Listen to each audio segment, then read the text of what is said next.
Next up, we have highly anticipated panel discussion on rising stars, cultivating young talents for tomorrow's challenges. Today, we are joined by four distinguished leaders who will share with us insights on nurturing the next generation of leaders and addressing future challenges. Our esteemed panelists are Shri Biswajit Chatterjee, All India Head of Supply Distribution and Logistics, Reliance BP Mobility Limited. Shri Maharajan Muthuswamy, Director Pershing Engineering, BNY.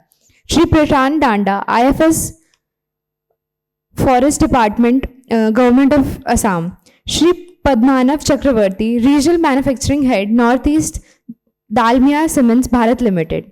Please join me in welcoming them on the stage with a huge round of applause.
Yeah, good morning, everyone.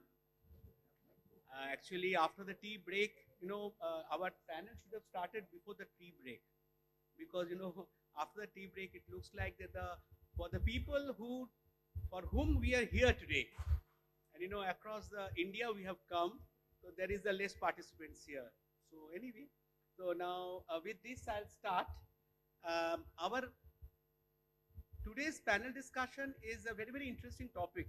That is that cultivating young minds for tomorrow's challenge. Yes, it is an excellent topic to discuss. Now, first thing, whoever is the young talents are in this institute, they have proven that they are the very technically expert, because first of all they have cracked the JEE mains and the JEE advanced, and then on the top of it they are studying here. Now we need to see that whatever the academia, whatever that they are studying here, that there is a big thing is required for as far as the industry is concerned. And this challenge is very much there in not only IITs, everywhere, all the young guys, whoever is studying in the industry, in the academics. Now, they are master in their technicalities, but are they master to resolve the complex situation in optimized cost? This thing is I'm throwing a question actually, that this is it really happening that in this type of thing? Because in the global scenario, if you see in the US, if you see in UK, if you see in any developed nation, that especially in Germany and US, that there we have provisions that the challenge facing incubation to the students and the young minds are in a different way. Here also we are doing it, but we have to see that in this panel discussion we will be thinking on it. So with this, actually, I just wanted to say that not only the challenges, only this challenges is this, that we need that the young mind, young students who will be tomorrow's future of this company, of this nation, that they should become an individual entrepreneur. They should know that what is the entrepreneurship, because this entrepreneurship Because whenever you become an entrepreneur, that if you are working with the BNY or you are with the BP, British Petroleum, or you are working with anybody, that you think that it is your business. You think that what is the outcome of this? What is the expenditure of this? And are we making ROI out of it? And at the same time, in our panel, there's a diverse people. One of the person is from this institute only, and who is sitting, just at the right hand corner, and he is a bureaucrat. I must say that not only the private sector, because we are all from private sector, and we have to give the board presentation in every month, and we have to see that what is the profit and loss account. But in the government also, that the same thing has come up. So that's why I'm talking about that. This is the challenge, that the students and the young mind should know that what is the entrepreneurship. Someone has said that I don't remember. I think you must have said, or somebody else, that under these circumstances, in the present circumstances, stress management, because all the young minds, yes, he has said this, we are all under tremendous stress, and in the young minds are also passing through a tremendous stress because of the different things, exam, academics, there so many things we are talking about. But are we equipped to handle all these things? This is the challenge. There's another challenge is this, that each and individual must be having the leadership and the teamwork, because ultimately you need to work in a team, and you need to work as a leader and all that. So there are so many things are there, which we'll be talking in the panel, and will come out, but there are some good challenges are there for the young minds, and we need to address all those things, and we need to come out that what is the solution, and how best we can handle this. So with this, my first question to Mr. Maharajan. Yes. Am I correct? Yeah, that's right. Mr. Maharajan, that how do you think that open-mindedness of a young guy who is the young talent, or early talent, Yeah. so that will work? That is a very, very big challenge. And how do you think that what is your opinion about it? Okay, so thanks for asking the question, sir. So this is very relevant to today's topic of grooming young minds, right? So what that typically means is, so having an open mind and coming to the industry with open mind typically means, say when you are entering the industry, say you probably fresh out of college, and when you enter into the industry, you might probably have some, I don't want to call it as prejudice, but some mindset. Okay, I want to work in this technology, that technology, based on what you have read in internet and the kind of projects that you have executed, right? So yeah, so what that typically means is you're already coming into the industry with a specific mindset. So when you are put into a team or a project, maybe it doesn't align with what your thought process has already been, right? Say for example, if somebody has already done specific projects with, say I'm just going to pick some specific technology, blockchain, right? So I've done projects in blockchain and I want to work only in blockchain. So that's the kind of fixed mindset that we see with many of the individuals entering the industry. So being open-minded typically means, what it typically means is, say when you are in the college, you have variety of subjects to learn, right? You do variety of projects on various different technology topics. But then when you enter the industry, you should also have the same kind of open-mindedness to understand and learn what is thrown at you, right? Say it could be any technology. It need not be necessarily related to what you have already worked with, but typically it could be anything related to data science or database or web applications development. It could be anything, right? But our expectation today, in the typical challenging world is, when you're thrown with something, the underlying intention of learning and growing is what we typically expect from all of the young minds that is entering into the industry. And that's where the open-mindedness will definitely help in grooming yourself, as well as helping the industry grow. So that's typically what we are expecting from the young talents. Thank you. It's a very, very good thing and good aspect you have said that, open-mindedness, that is also the main mantra to the growth of a company also. Yes, sir. Because, ultimately the young talents only will be working in that Correct. company. And, if they are not open in minds and, adopt everything, then, their outcome will give the growth. Correct. Actually. That's right. So that's fantastic. With this, I'll be going to Mr. Dhanda. That Yes. In fact, we are very happy that he is your alumnus from this institute. So and he's a bureaucrat. So I mean, it's outstanding to have it in our panel.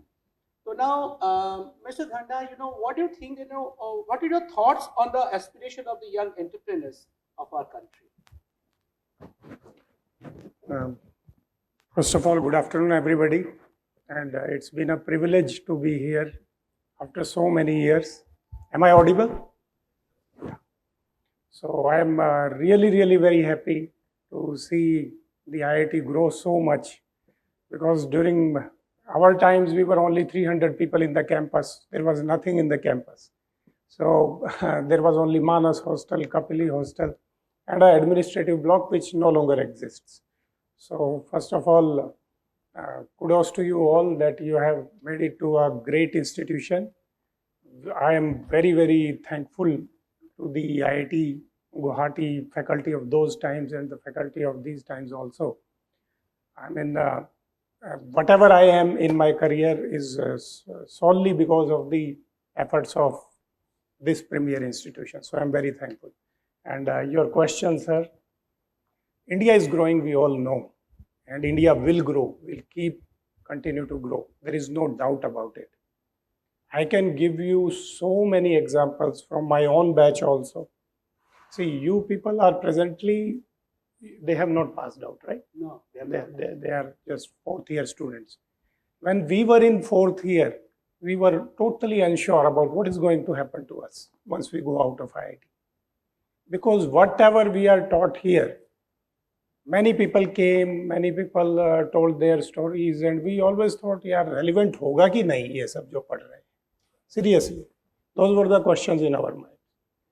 But then somebody, one of our mentors told us, see, this IIT system does not believe in rote learning. ये आपको रट्टा नहीं मरवाता है, ये आपको problem solving सिखाता है. और वही हमने सीखा. यहाँ पे रहते हुए every day so many challenges were thrown to us in form of assignments, in form of projects. We did those. Somehow, subconsciously, हमारे अंदर that thing, that problem solving aptitude, वो develop होता रहा. It kept developing in us. And that is what is only needed in the field. Once you go out of there, otherwise, I can give you so many examples. A person from civil engineering is presently having a company in IT sector which is doing great. A person in mechanical engineering is also doing something on the blockchain. So, कैसे हुआ ये सब? Because आपको learning सिखाया. Learning यहाँ पे you are just made to learn and you are just made to apply. These are the only two things that will keep you moving forward in the rest of your life. So believe me, IIT system is perfect in that. None of you, once you move out of here, none of you will feel uncomfortable working anywhere in India in any sector. I am working in government sector. UPSC बहुत बड़ा challenge है, ये है, वो है, सब होता था. But only because of the 4 years that I spent here, only because of the profs, those were with me. जिस तरीके से हमने पढ़ना सीखा, उसी का ही result है that I am today a bureaucrat. So entrepreneurship is already ingrained in you. You are not understanding that because अभी आप raw हैं. But once you move out, that leadership has already been instilled in you. And you believe me, this will mature at the right time. आपको 2-3 साल industry में देना होगा. You just have to learn the art of the industry where you are moving. Or after that, the ideas will keep generating inside you. And you just have to pick one idea. You just have to make a good team. Why you cannot make a Google here? It will become a reality. The changes that I have seen in the last 10, 12 years, you people are much more intelligent than we were, seriously. And you people have much more conviction in you than we had. Still we did well, so you will do great. So that is my Thank you very small much, reply. Dhanda Sahab. You have given a very, very good insight actually that, the students are already entrepreneurs. Yes. So, but, they are not realizing that they are the entrepreneurs. So, we have to make them understand that, Yeah. they are the entrepreneurs and, they can do miracle. So that is the thing. And, you are a good example in front of them because being a alumnus of this great institute. So thank you. Now with this, I'll ask Mr. Chakravarty that what is your opinion about this AI-based modeling because you are basically in the plant sector, manufacturing sector, and all that. So now young students are also coming and all that. They are coming as a GETs. They are coming at different levels and all that. So what do you think that how do you make the AI successful in your plant? Yeah, good afternoon, everyone. Thank you, Patil Saab, for giving an opportunity being the panelist here today. Being an industry, just I will give little brief about the setup we have in Northeast. We have like 4 plants in Northeast India, and we are 4th largest cement manufacturer in India. And as far as AI is concerned, see what has happened. Like there are 15 installation across the country of our company. So all the critical data information is being shared to our head office, which is at Delhi, through the AI platform. This is one. Secondly, the monitoring of all the critical parameters of the bigger machines, because cement is a industry which is, like I should say, 90% mechanical. It is a power intensive industry and critical to monitor the health of each and every equipment. Of course, the most critical equipments. Like for those, we are having a solution which like remote sensing with AI technology, where all these data are being captured. We are getting alarms. There is a hierarchy level of alarms and trip system, where escalation metrics are also being built. So accordingly, in any location out of this 16 location across the country, anywhere any critical equipment is having certain issues related to mechanical health or process related health, that is being immediately generated. So those way we are basically connecting AI to our major critical equipments across the group, across India, and being monitored initially at locally, then centrally at Delhi. So those are the application of AI we are presently doing, and there are much more new things which are coming up. So those things are also going to be implemented soon. But can I have one question? So can you give some recent examples, sir, so that people will be able to relate to? See, like I will tell you, there is a gearbox in a particular machine, which is something like a heavy duty gearbox, something around 2600 kilowatt rating, and which cost, because I wanted to give the cost part, because you should know that how critical it is. The one gearbox cost around 7 to 8 crores. So to monitor that, and the gearbox is imported from say Siemens or Rank, Germany. So now we need to monitor the health condition of the gearbox, because it is one of the most critical. Once the gearbox is down, then definitely the whole plant will shut. So we need to monitor it. So we are having different sensors, remote sensors connected, whether it is accelerometer, whether it is a vibration monitoring, whether it is a temperature monitoring. All these data having some high limits are being monitored constantly. Every 15-second data is getting updated, and we are getting generation of alarms through this AI technology, which basically safeguards the equipment or gives like prior indication, so that we can take the preventive maintenance before it goes to the breakdown mode. This is what it is. Thank you. Great. Excellent. So now, I just continuing to your statement, I would like to know that, what do you think that the young people when they join, right? What is the gap? Because how you could have, they could have done it better. This minimize the gap in the educational institute itself. See, in my opinion, basic theories and practicals are being done in an institute like the premier institute like IITs. what happens, what we found that, of course, we also recruit something around 50 odd GETs every year across the group. So what we found initial interaction or after training of 2-3 months that, because what happens, whatever you learn in the books or in the classroom session is actually not getting implemented. Like 10% of it can be implemented in the plant and rest 90% is a different field. Like it is basically the teamwork, it is the leadership skill, it is the inter-department relationship. Somebody was asking, Fukan sir was telling about the chemical engineer about the instrumentation. So those collaborations plays a very vital role as far as industry is concerned, where a young mind can succeed quickly in their career growth. That's great, because that means you're talking about the gap analysis and the Yes. bridging the gap in the institute, and these are the challenges what they must do it actually. So with this actually, what I feel that my question to you, Yes, sir. that means it's a continuous learning, Yes. right? So what do you think that how much, what is the challenge and why this continuous learning is very much required, and why it will play a very, very big role? Okay, so thanks for asking this question, sir, because it's very, very relevant to not just the grads, not just the students, but it is for all of us, throughout our journey of career, right? So that's what we think, and this concept of continuous learning is also associated with something called learning and unlearning, right? So what that typically means is, say today, okay, maybe I can come back with a specific example. So when I started my journey, as a developer, I started as a C and C++ developer, right? So how many job opportunities are available today for C and C++, right? Not many. So what I had to do is to unlearn what I did, like 3 years down the line. Java was picking up, I had to unlearn C and C++.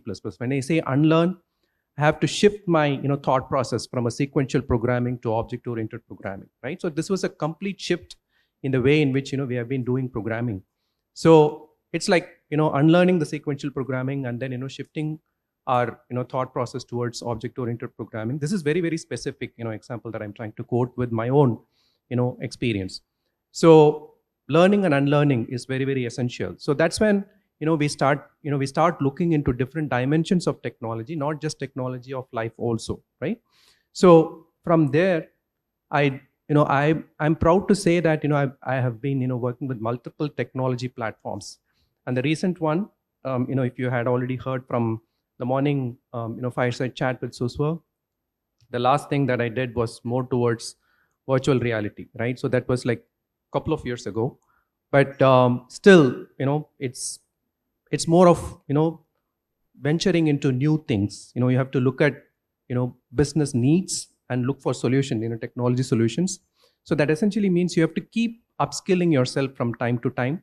That's going to help you, not just you, but the organization that you're attached with, right? So that is very, very essential, and that's where the continuous learning comes into picture, number one. And number two, learning and unlearning, why or how it is associated with the continuous learning is, say when you are in a specific, when you are becoming an SME in a specific area, you will always tend to think solutions for a given problem with the SME knowledge that you have. But what we are looking for is just step down, look at the problem as a problem, and not trying to provide with the SME knowledge that you already have. Rather, see if you have other options in which other ways in which you could solve the problem in a much better way, right? So maybe I can quote specific examples in the next upcoming discussions, but then this is what continuous learning is, and this is going to help not just the individuals but also the organization that you're attached with.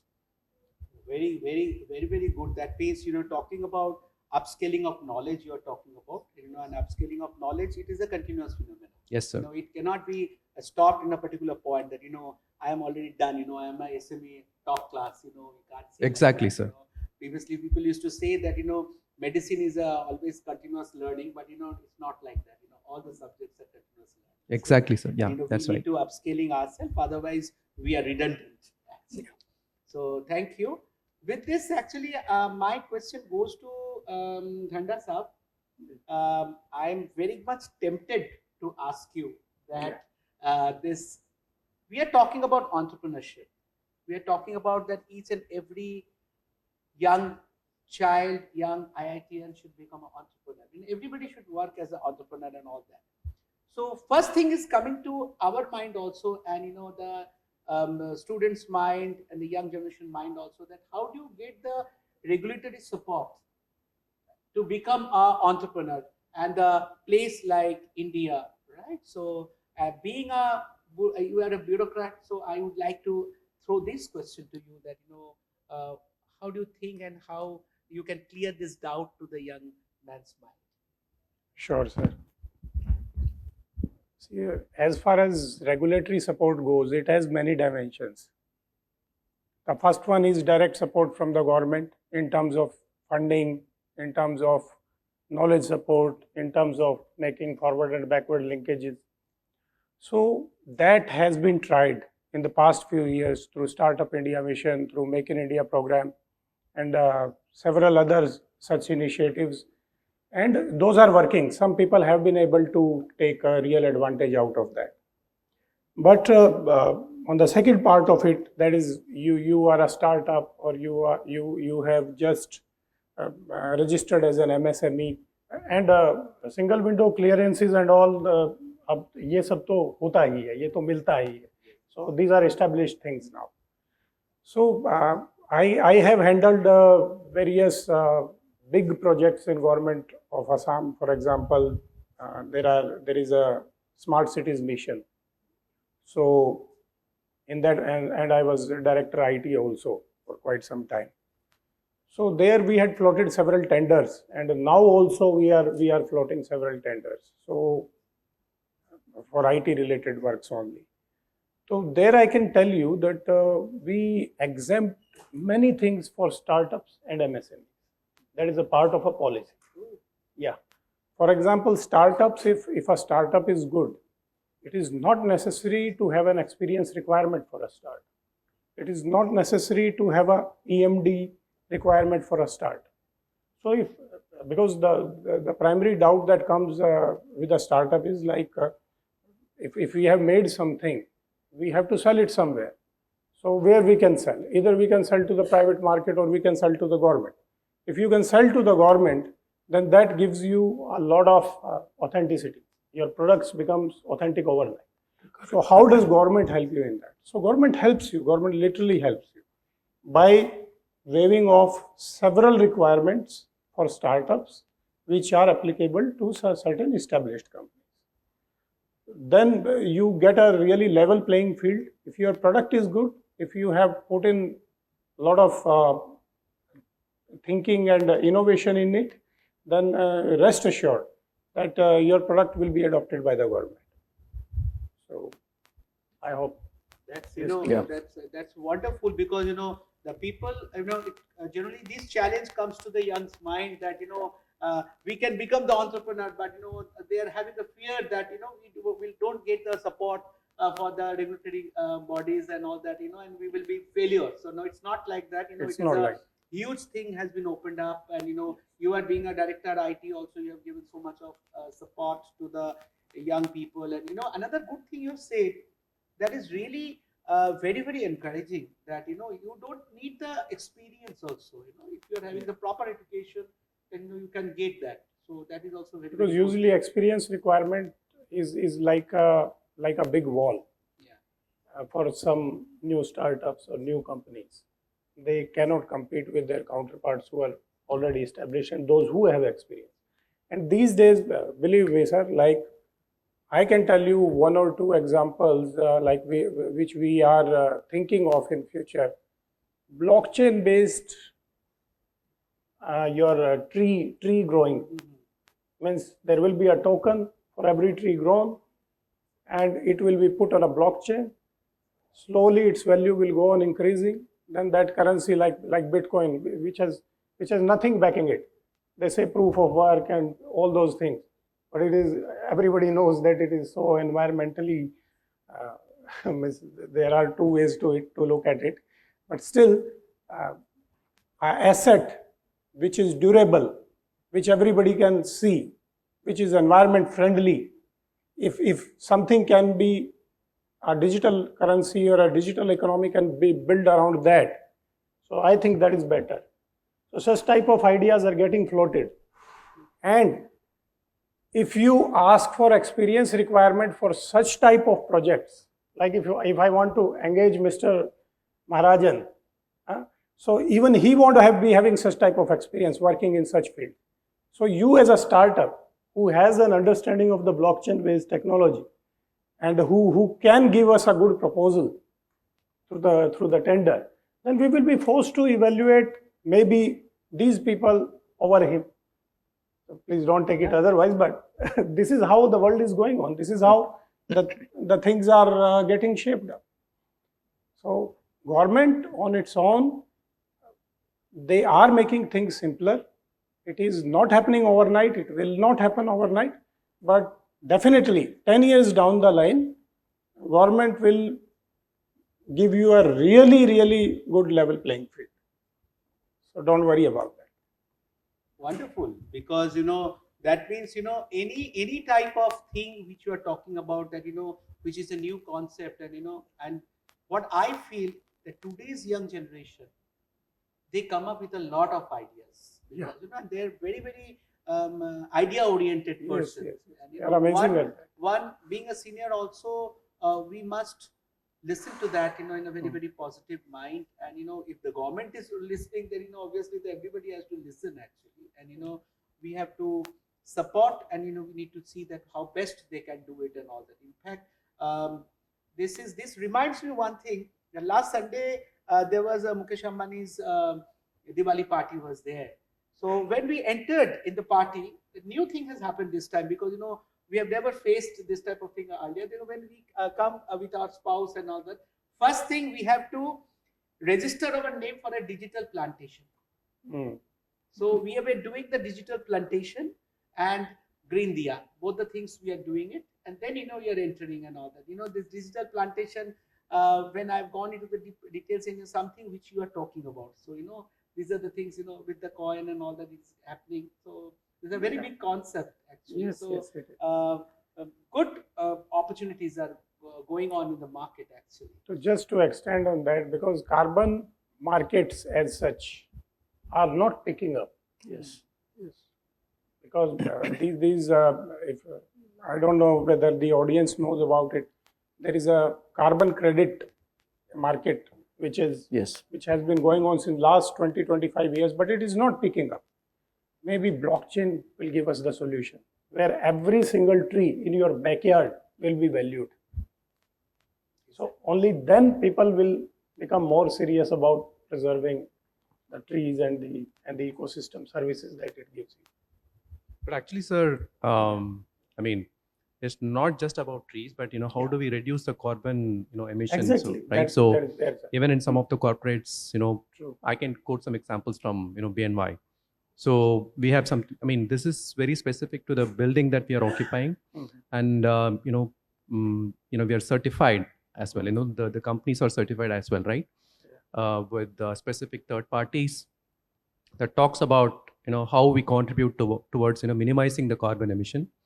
And we have a engagement group called EBRG, and that typically measures every every measure that we take in terms of reducing the carbon carbon emission from within the company, like how much of printing we do, how much of paper we waste in in terms of printing and those things. So that's typically how corporate is evaluated today in terms of carbon emission as well. Just wanted to add to that. Yeah, just adding to that, mitigation is one thing, reduction is another thing. But we already have a lot of backlog of emission.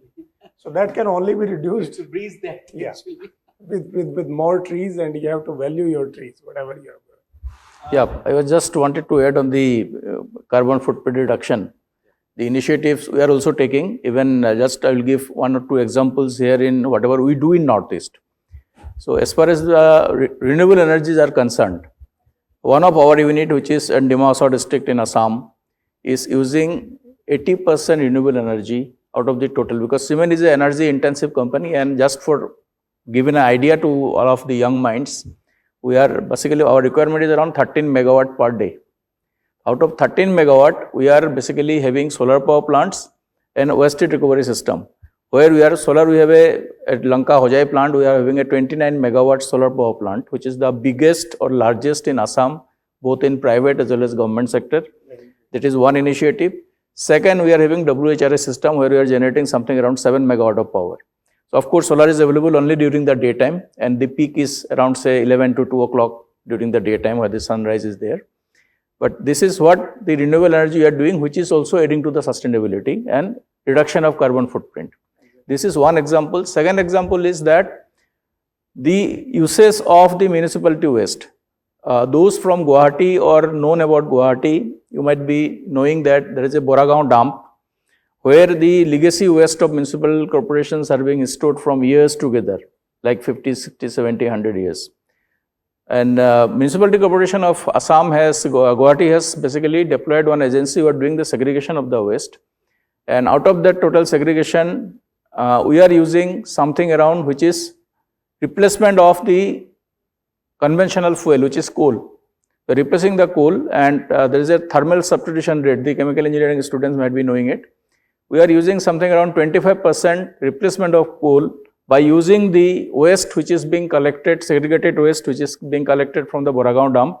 We have also tie up with the Shillong Municipal Corporation. These two municipal corporations we have already initiated, and we have already having tie up of the most of the district headquarters of Assam, where from we will be collecting it. Just to update you, we are using something around 500 metric ton of waste from Boragaon dump every day. So the Boragaon dump will be completely evacuated, completely cleaned within next 1.5 years time. This is our commitment. So these are the sustainability initiative we are doing. Carbon footprint discussion just initiated. I thought let me also update what initiative we are also taking at Northeast. In fact, you have answered my question, because my next question to you was this on sustainability. Anyway, Okay. In addition to that, my small question should be to you is this, that what do you think that for the students and the young mind, whoever is sitting here, so what is your take that, what they should know on the sustainability and all that in general? Because, which is, I don't think that is in the academia that much. Yeah, see, ultimately everybody is aware about the global warming. It's a known fact to everyone. So sir has also mentioned about the plantation of trees, then blockchain technology. So ultimately, if we do not take care of the Mother Earth today, tomorrow will be perished. This is what maybe next to next generation. Days are not far away, because lot of countries, lot of cities, capital cities are going like drought, no water availability. Like Chennai will be the first in India, and some Australian countries are already, cities are already suffering out of it. So sustainability means whatever we are doing today, we have to do it in a sustainable way, so that whatever carbon footprint we are generating today by the industries or any other means, that has to be limited and then further reduced. Like everybody, sir has already told, everybody has taken a commitment. I think earlier speaker has told that somebody like India government has taken up to 2070 will be carbon negative. We had taken a commitment by 2030 will be carbon negative. Because globally today, I am proud to say that the Dalmia cement is basically doing an emission something around 340 kg per ton of cement, whereas the global average is 650 and Indian average is around 500. So because of the usage of slag cement in our eastern part, we are basically doing a lot of carbon emission reduction, because the process in cement making, the clinker production, there is a carbon emission which is there. So definitely if we can reduce the percentage of clinker for making cement, then that will reduce the carbon emission footprint in the overall country. So our target is to 2030. That's why renewable energy, I will just tell you, of course, we are using something around 80% renewable energy, one of the plant. But as a group, we are 36% on RE today. And as far as the recycled waste, we call it, we don't call it alternate fuel. Recycled waste is concerned, we are at 30% level across the group. So we are going ahead, and our next financial year target is 50%. So we are basically, this is the way how sustainable solutions can be there for industries, as well as for the overall community. This is what I wanted to tell. Thank you. I think there is a paucity of time. So that's why we have to throw the questions to the audience first, and then if the time permits, then we'll sum up and talk. So I'm giving I'm opening the thing to the audience that what are the questions are coming to your mind. Please feel free to ask, so that we can try to answer. Any question? Yeah. Can anybody help him to?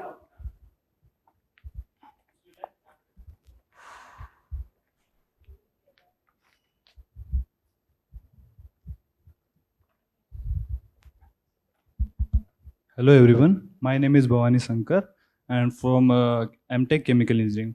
So my question from Prashant sir, that as you said that every students having entrepreneurship mind.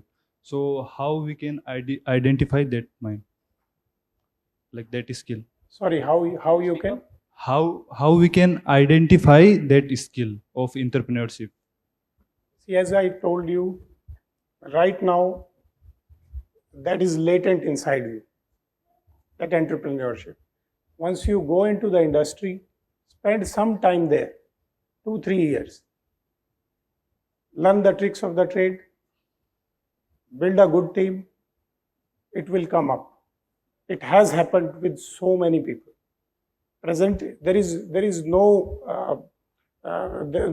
concrete path from A to B. That I can tell you, but there are paths and they will get connected as and when. But you need to have an entrepreneur always is a problem solver. If you are satisfied with whatever is happening around you, you are just happy with your paycheck, you will never become an entrepreneur. That is also there.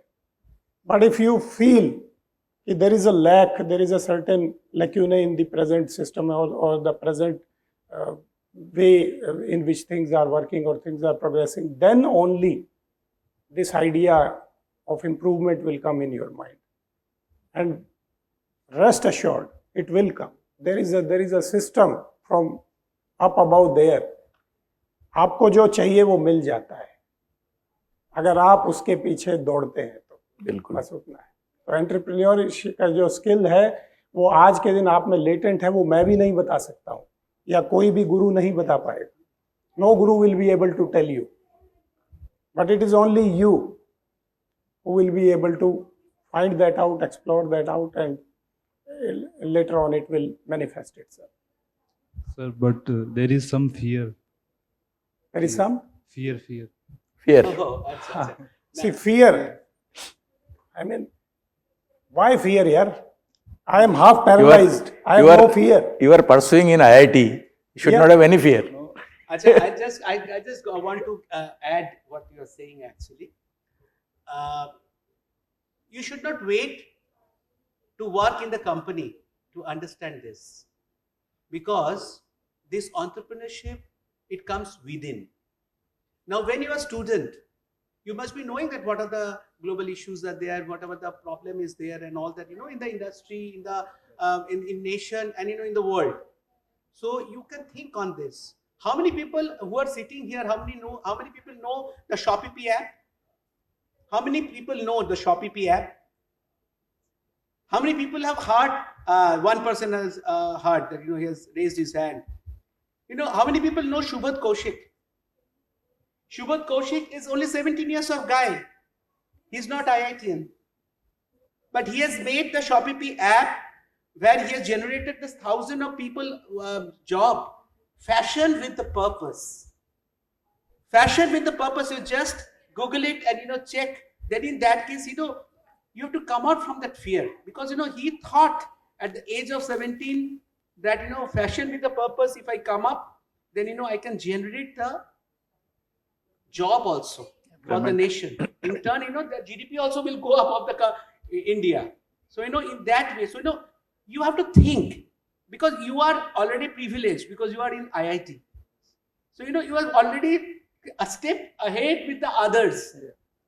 So in that case, if you start thinking in an entrepreneurial manner, then you can find out the solution. In fact, he also wanted to add something. So Thank you.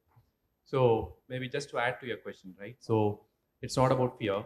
As Sir rightly said, so I differ a little bit from what Sir said. You don't necessarily have to wait for working in a company and whatnot. That's okay.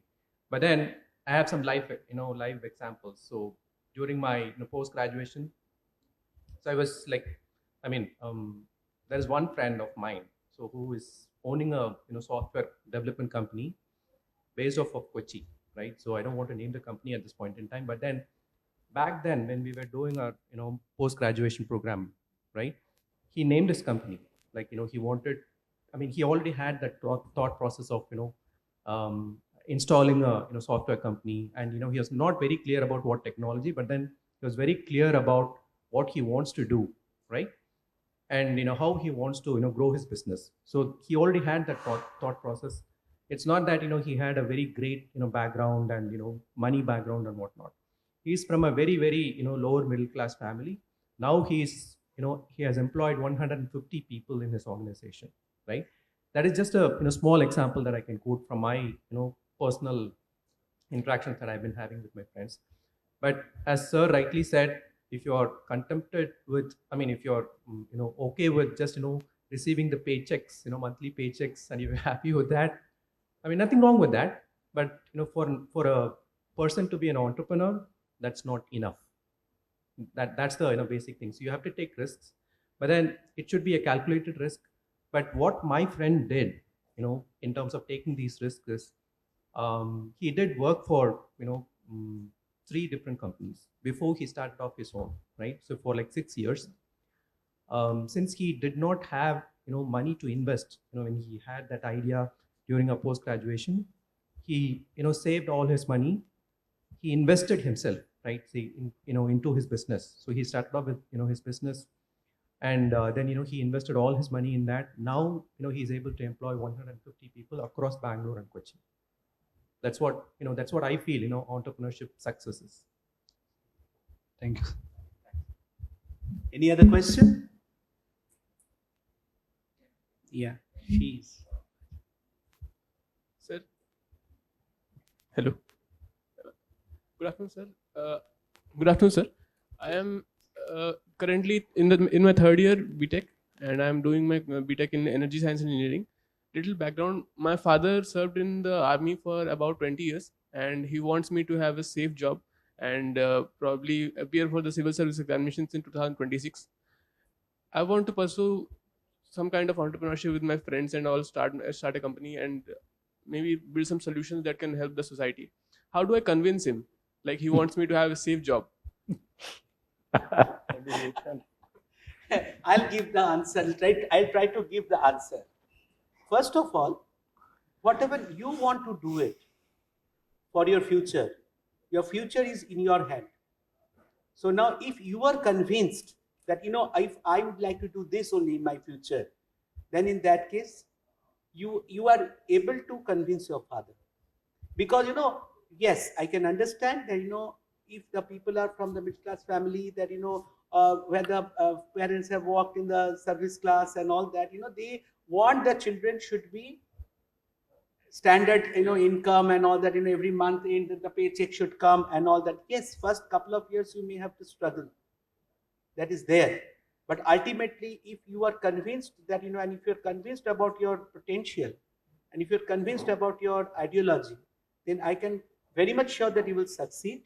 And you have to convince your father in that way only. Because if you are against wish, if you can go to the company, then in that case, I think it will not be a very, very positive sign. So you on that only, firstly you convince yourself that are you in a position to convince yourself that yes, I can, and I can convince my father. Because generally what happens, that we don't know that what we want in our life. We always think in the 3rd year and 4th year, at least I used to think when I was in my 4th year of engineering or 3rd year of engineering, I was not very sure that what exactly I need in my life. That's why I keep on saying this, that guys, that you should know that what exactly you want in your life. If you are very much sure, convinced about your future, then you go for that. and you can convince. Can I add to that, sir? Yeah. Okay, so this is something that that we tell people, when they enter into the stock market, right? Don't invest with your father's money. Yes. You earn and do your investments, right? Same thing applies for entrepreneurship also, right? If you want to really do a startup or do entrepreneurship, don't rely on your father's money or family money. You earn yourself first. Then have that confidence that yes, this is something that I have, that I want to do. I will invest my own money to grow my business. So that's how see, that is when you may not have to have the necessity to convince people, right? So people will already be convinced, right? So that is one thing that I think probably will help like young minds like you. And adding to that, he has already told you how to convince your father. He has told you not to use your money. I will also tell you one thing. Don't try to reinvent the wheel. Work on a technology which is very new. If your startup is in a new technology, then you will end up learning a lot, which will again be valued by the industry if your startup does not succeed. Yes. So please don't go into something like I will make a Facebook of my own. There is no point in that, doing that. Do something in, for example, quantum computing, a very new field. Or do something, if it is cost prohibitive, do something in blockchain, do something in AI. So वहाँ से आप कुछ ज़्यादा ही सीखोगे और फिर आप दोबारा इंडस्ट्री में एब्जॉर्ब भी हो पाओगे. So it is all what calculated risk means. Thank you, sir. I mean, I think that we may have to conclude because there is no time in hand. If you have some last question, we can take it. Sir, I wanted to ask the entire panel that tomorrow's challenges, what we mean is that the uncertainties that are present to us in the future, right? And to look for and then carve out solutions for such kind of challenges, one needs to have, in addition to the problem solving skills of the academia that they have undergone rigorously, they also need several untaught soft skills, right? How each of you have kind of developed that one and then kind of conquered the fear of tomorrow's challenges, sir? So his question is more about, I think, correct me if I'm wrong, sir. So the question is more about how, problem solving skills is something that is taught in the college and the institutions. But then how do we really apply in the real life situations, when they face completely, dynamic kind of a situation, right? So that's what, your question is.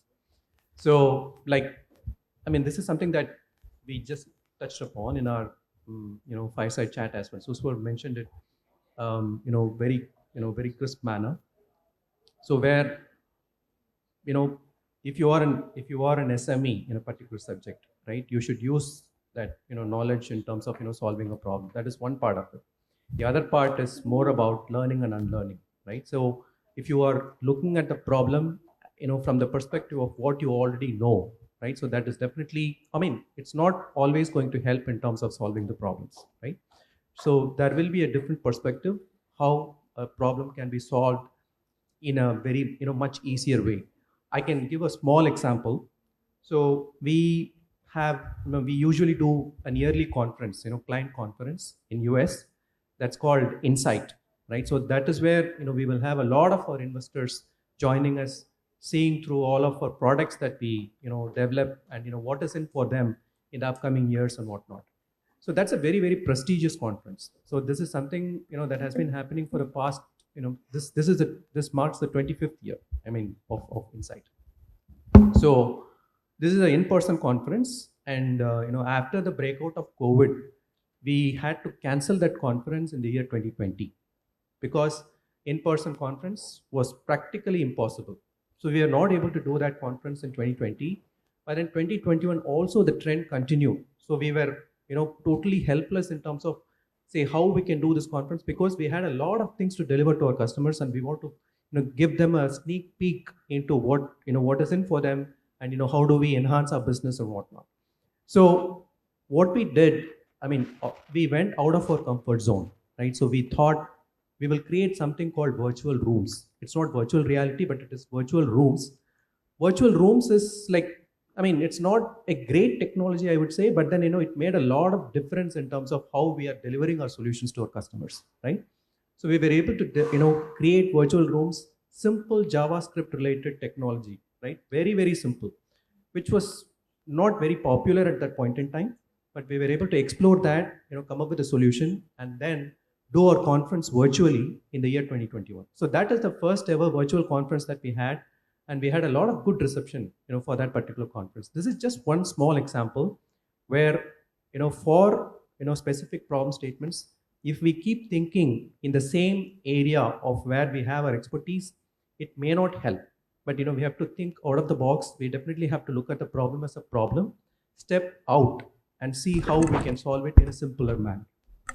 That's what the industry will teach us eventually.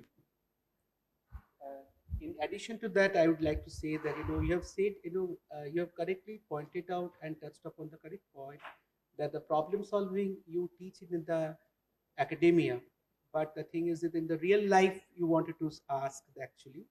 Now, my suggestion would be that along with that, what he has said just now, that sometime from third year, fourth year onwards, that academia and industry partnership for the problem solving, in a regular basis, regular partnership basis, we must conduct, because in that case, in the final year when they are passing out, then they are the finished product.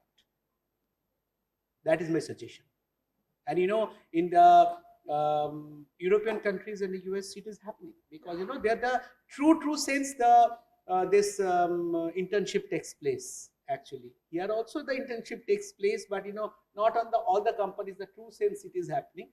So now my suggestion would be that industry academia partnership, the third year, fourth year, in totality, so that for the problem solving part of it. So that will be giving a very, very good holistic thing to the students and the tomorrow's challenge. That is exactly what our thought process is. We are encouraging a lot of internship from premier institutes, and we also have a bunch of folks identified from IIT Guwahati, who would be joining us as interns. So they are from third year, right? So it's more of summer internship and then followed by a winter internship for 6 months.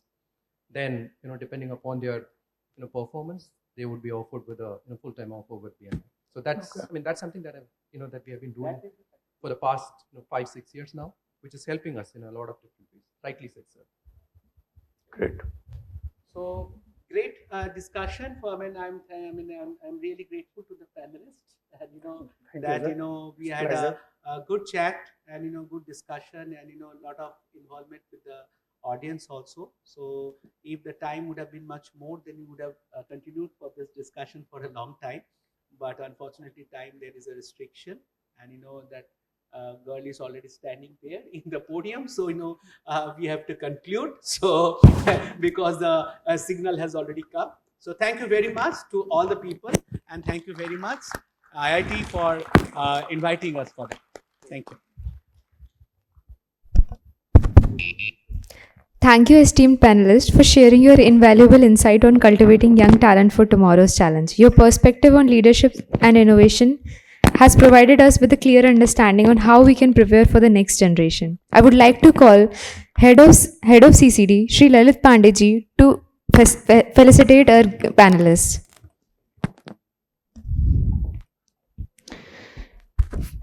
Shri Prashant Dhanda, IFS Conservator of Forest, Government of Assam.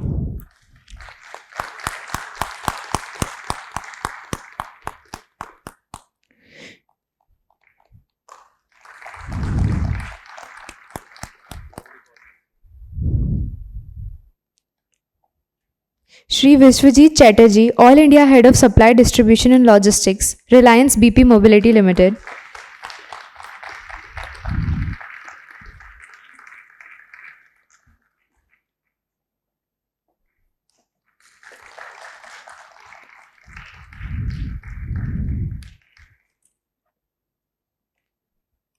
Shri Maharajan Muthuswamy, Director, Pershing Engineering, BNY.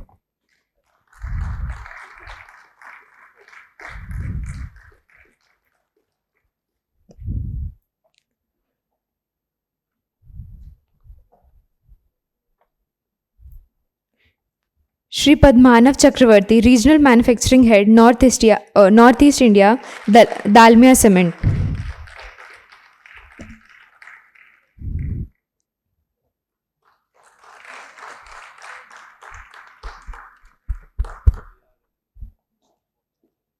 Thank you, panelists, for this insightful session.